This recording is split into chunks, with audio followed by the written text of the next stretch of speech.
Conquering narcissism.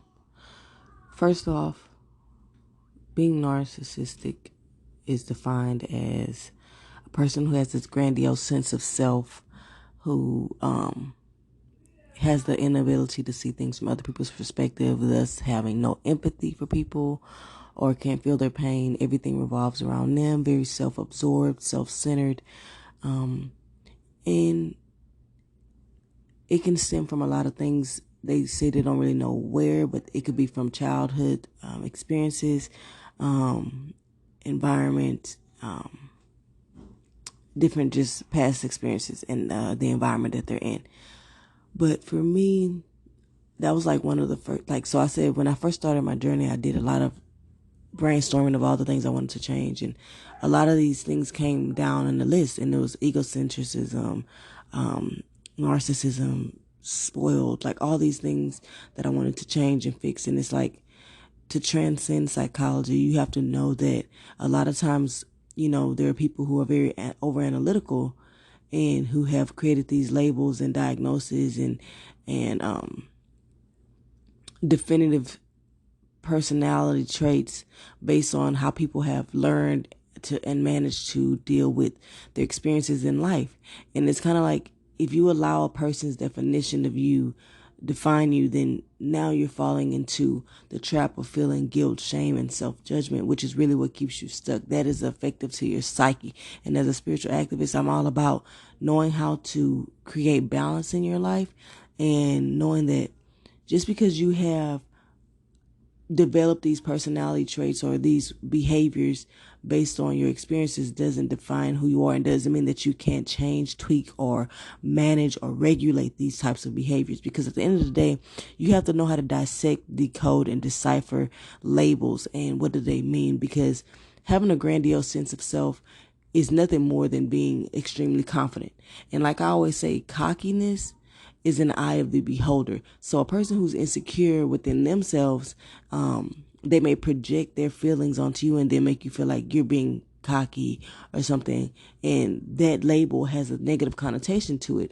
So when really you're just being confident. My confidence in myself should not have anything to do with you. It should not affect you. So if you feel some type of way, that's something you need to work on. And a lot of times we take on other people's inability to deal with their own emotions. And so the people who are trying to walk around through their light is getting dimmed by all of the negativity that other people do not know how to carry. So these people who do know how to carry their light is ending up carrying other people's weight to try to, balance them instead of them finding a way to balance themselves.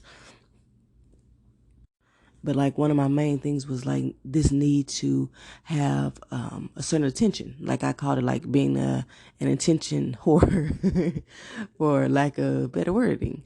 But because it's like, but I've learned one of my biggest things that I've learned is don't get too stuck into perfectionism and just feel like you're so broken and you need to fix everything. Know that it's nothing wrong with thinking highly of yourself. There's nothing wrong with liking attention or wanting attention.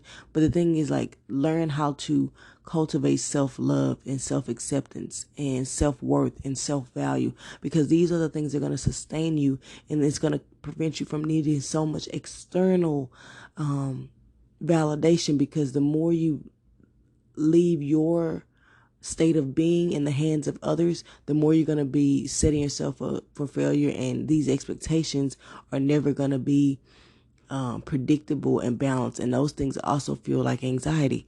But it's like, I also have learned how to use things that I perceive as like negative or shadows, or as and I've learned to how can I say, reframe them to become a tool. So me liking attention, I use that along with my competitive nature and some things to motivate me, to inspire me. It's like I feed off the energy of, oh, you want attention? And it's like an inner dialect. Okay, you want attention? You on this track, you running, you want attention? Okay, run, sprint it off. Do your thing, like enjoy yourself. Like let people see that you're enjoying yourself. And it's like, in the end, I'm making myself feel better. I'm lifting my spirit up, and it's like, okay, I may be doing it for attention, and that's because what you have to realize is you're never really going to be able to just stop a lot of stuff. But you can regulate it and change it and alter it and tweak it. And this is the transformation. This is the alchemy of it. It's like you have, a pack of ground beef, and you have all of these.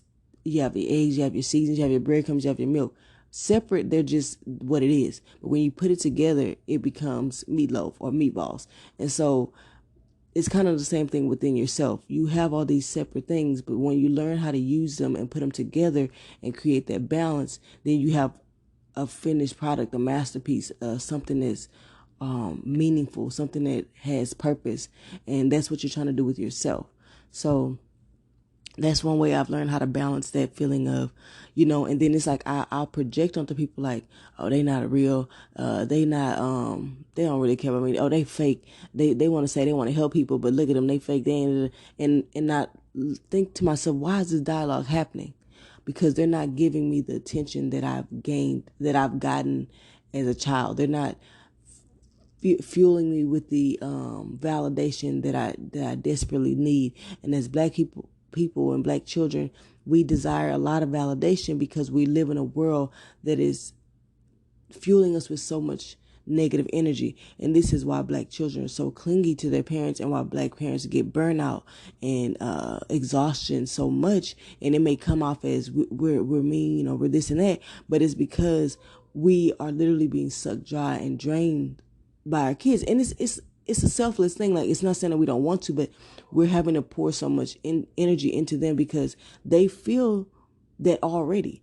They have absorbed that energy of people feeling like we don't belong here, or we're not good enough, or we're not that. And so we need and desire that validation. And so that's why I say you have to know and reframe your mind and let go of the ancestral mindset, the slave mindset that has that massa mentality that beats you down, that fuels that inner critic, that makes you feel worthless. And then if you had an upbringing where your parents, on top of your already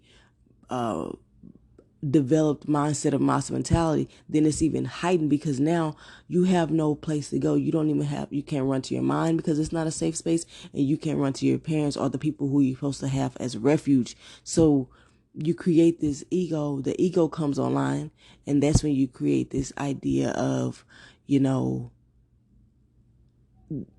I'm going to get validation by any means necessary. That's when you become, the people pleaser, or there's a whole bunch of perfectionists, or all of these personality traits that are developed because of that. And that's why I say it's not about just, I don't want to be a perfectionist anymore. It's about, how can I regulate this? Okay, it's fine to be attuned to detail and wanting to change things that you feel like hold you down, but it's also a balance between knowing that, why am I trying to fix this, and why am I trying to change this, and how does this hurt somebody? If it's really not hurting, like I always say, if it ain't broke, don't fix it. Don't change something because someone else has a problem with it, in a sense.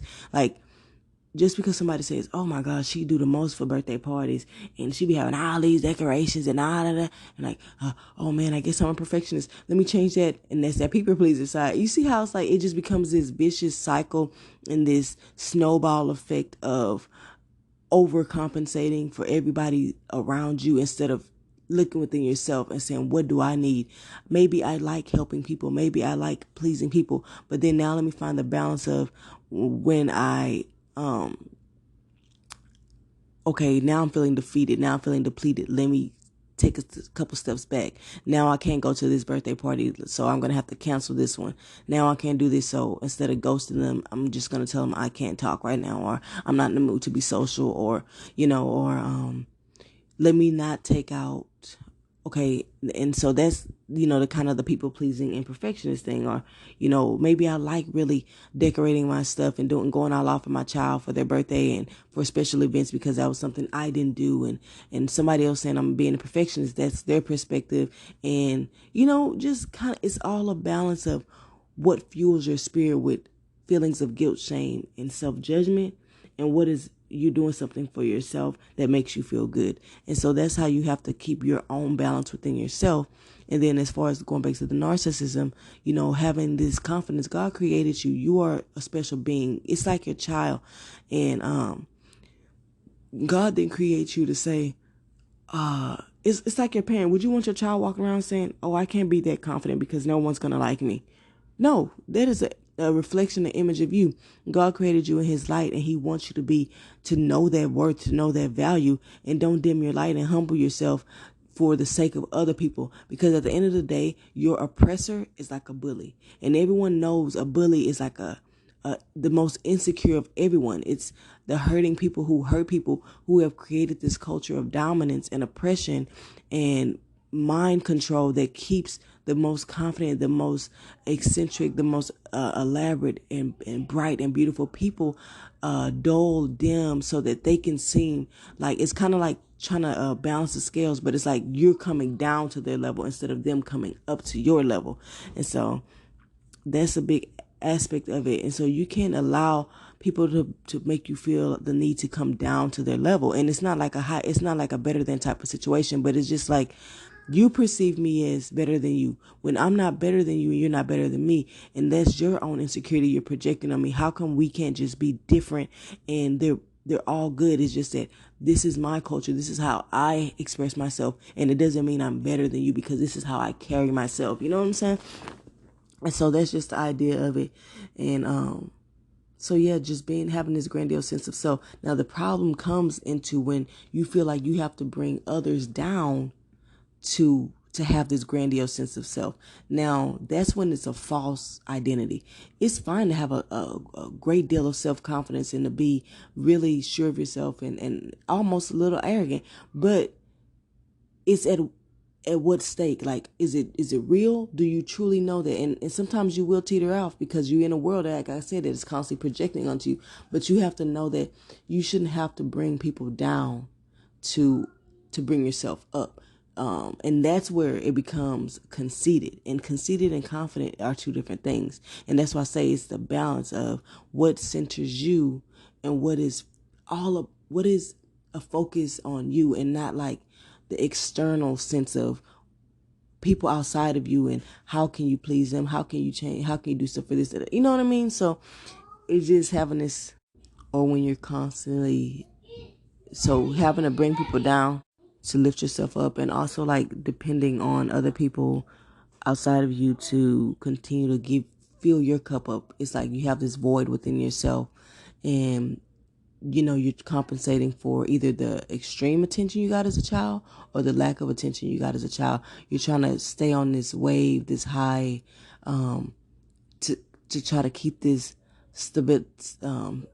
this certain level of energy that keeps you going. And you have to find ways and become self-sufficient to go out and get that within yourself and go out and get it independently, not from someone else, because that's when you get into what's labeled as codependency. And I believe that in relationships there is some dependency that is healthy, and that's more called interdependency. Codependency is where you feel like without that like without that need, then you can't feed and you have nothing. Interdependency is when there's a balance of back and forth and we're needing each other in a way like we're kind of filling each other's cup up. But like I always say, you can't pour from an empty cup. And so that's where the balance comes from within. And just understanding all these things. But like I say, I can't stress enough. Sorry, there's kids in the background. But I can't stress enough how balance is key to life and everything. Just keep letting it ring in you. Balance, balance, balance. And this is just my kind of a reflection on healing the narcissism, quote unquote, the narcissism that fuels me with certain feelings. Because like I said, narcissism to me isn't fully bad, but narcissistic abuse is where it becomes bad, when you feel like you have to beat people down to bring yourself up, all in the name of power, control, dominance, to feel like because you're so insecure, I don't want you to know your worth, so that way you're low enough with me, you're coming down, let me bring you down to my level, instead of let me try to figure out how can I come up to yours. And I'm talking about this so much, and I'm going to go into this more, because as the rise of that divine feminine energy has come out, it's triggering a lot of that narcissistic energy. And what I don't want to happen is for it to create this divide and conquer tactic, because a lot of people are wounded and they're still teaching from this wounded space, and they're not being very thorough or balanced within their teaching practices. They're not being what I call objective. And so I don't want it to become something where black men and black women are once again being divided, which has been attacked. This has been a tactic since the dawn of time and the rise of patriarchy and, male dominance or whatever, and what I call false dominance. Because to me, it's an empty, like I say, a false sense of confidence. And this is why a lot of times, a lot of black men and just black people in general have this kind of false sense of pride. But pride is good as well. But what I'm saying is, where you walk around, like I said, you're still needing other people to fill your cup up, and it's because of this world that's constantly critiquing everything about us, and constantly, that's why you have to stop trying to join their club, stop trying to be what other people are telling you to be, stop trying to appease the quote unquote white man or just the people who are judgmental of you. You have to just be yourself. You have to just figure out what that is and not do it for other people, and just do it and go deep within, though. Like, sometimes you have to say, like, why do I want to be like this?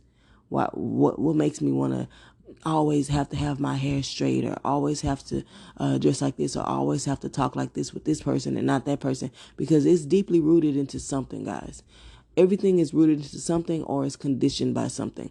And so that's what you have to start to understand. And just, I hope that I can help you figure these things out, and so we can learn to heal. And in healing, it's about accepting and integrating every aspect of yourself, the good, the bad, the beautiful, the ugly, the balance of merging the dark with the light. And that's where the acceptance comes in, and the self-love.